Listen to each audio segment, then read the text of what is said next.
Good afternoon, everyone. It is a great honor to have been invited to participate here today in the dedication of this building. Weather is threatening, so I will keep my comments relatively short.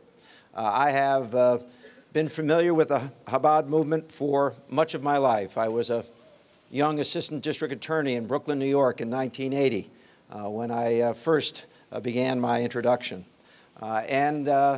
As mayor of the city of Stamford, I worked with Rabbi Darren of Stamford to see the Chabad house established there.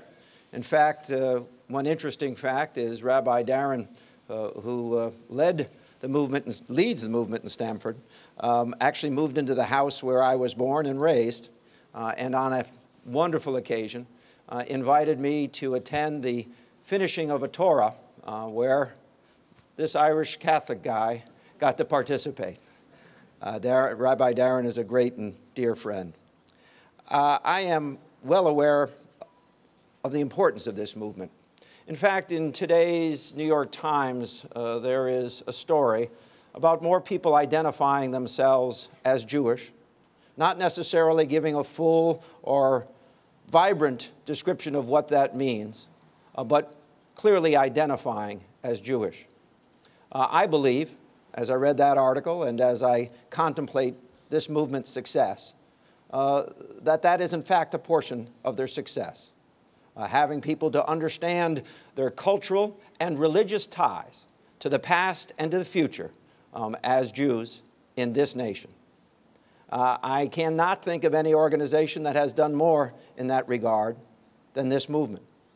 And so to be invited to participate in this celebration, where I have to say, two wonderful Jewish boys are honoring their parents in the dedication.